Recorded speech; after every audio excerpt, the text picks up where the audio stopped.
ውድ ተመልካቾቼ እንዴት ሰነበታችሁ? በዛሬው ፕሮግራሜ ደግሞ ሁሌም ጤነኛና ደስተኛ የሚያደርጉ 7 የምግብ አይነቶችን በዝርዝር እነግራችኋለሁኝ።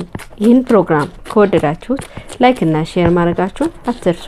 እንዲሁም ለዚህ ቻናል አዲስ ከሆናችሁ ሰብስክራይብ ማድረጋችሁን አትርሱ የምትለዋን መልእክት ማስተላለፍ እፈልጋለሁኝ።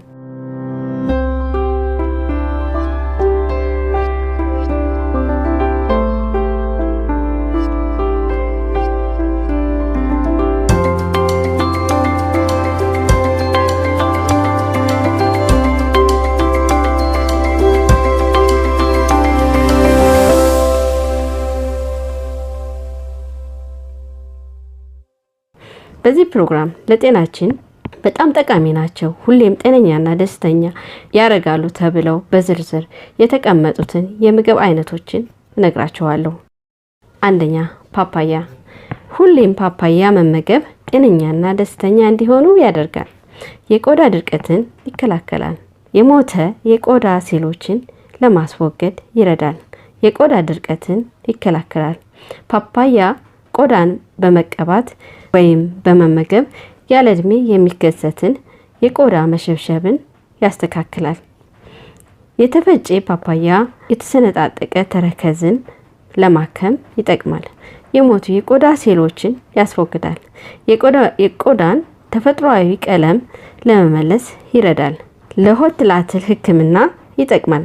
በቆዳ ላይ ጥቋቁር ነጠብጣቦችን ለማስወገድ ይጠቅማል። በቆዳ ላይ የሚታይ የእርጅና ምልክቶችን ለመቀነስ ይጠቅማል። ራሰ በራነትን ያስተካክላል። የፀጉር እድገትና ጥንካሬን ይጨምራል። ሁለተኛው ሎሚ። ሎሚ ጸረ ባክቴሪያ ነው። በቫይታሚን ሲ የበለጸገ ነው።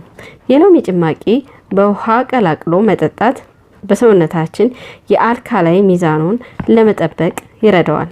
የጉበትን ስራ ለማነቃቃት ዩሪክ አሲድና ሌሎች ለሰውነታችን የማያስፈልጉ አሲዶችን ለማስወገድ ይጠቅማል። የሐሞት ፈሳሽ የፈሳሽነት ባህሪውን እንዳያጣ ይረዳዋል።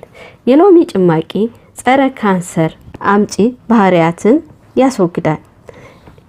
ከእድሜ መጨመር ጋር ተያይዞ የሚመጡ የመገጣጠሚያ አካላት ላይ የሚከሰት የህመም ስሜቶችን ያስተካክላል።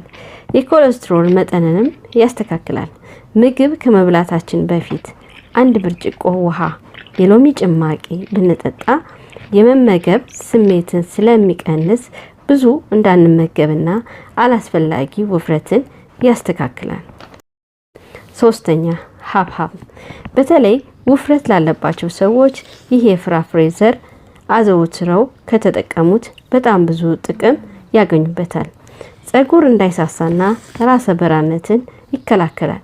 ከስኳር በሽታ፣ ከልብ ህመም ችግር ይከላከላል።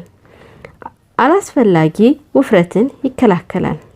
ለጤናማ የምግብ መፈጨት፣ ለጤናማ የፀጉር እድገት፣ የሆድ ድርቀትን ይከላከላል። የደም ግፊትን ይቀንሳል። ከጉልበት በታች የሚከሰት የደም ዝውውርን ያስተካክላል። የካንሰር ተጋላጭነትን ይቀንሳል። አራተኛ ቃሪያ። ቃሪያ በቫይታሚን ኤ የበለጸገ ነው። በከፍተኛ ደረጃ የበለጸገ ነው። ይህም ለአይን ጥራትና ጤናማነት ይጠቅማል። በቫይታሚን ሲ የበለጸገ ሲሆን በሽታን የመከላከል አቅምን ያዳብራል። የምግብ የመፈጨት ሂደትን ያፋጥናል። ጉንፋን፣ ሳል እንዲሁም የሳምባ ካንሰርን በከፍተኛ ደረጃ ያስተካክላል። ለአጥንት ጤናማነትና ጥንካሬ ይጠቅማል። ለሰውነታችን ጠቃሚ ያልሆኑ ንጥረ ነገሮችን ያስወግዳል። የፋይበር ምንጭም ነው። ስለዚህ የሆድ ድርቀትን ይከላከላል። የቆዳ መሸብሸብን ይከላከላል። እርጅናን ይከላከላል። አምስተኛ አቮካዶ። የፍራፍሬዎች ንጉስ ይሉታል። የኮሌስትሮል መጠንን ያስተካክላል። የልብ ህመምን ይከላከላል። እርጅናና የቆዳ መሸብሸብን ያስተካክላል። የስኳር በሽታን ያስተካክላል። ክብደት ለመቀነስ ይጠቅማል። ስድስተኛ ቀይ ሽንኩርት። ቀይ ሽንኩርት አዘውትሮም በጥሬው መመገብ በጣም ተመራጭ ነው። የሰውነታችን የበሽታ የመከላከል አቅምን ይጨምራል።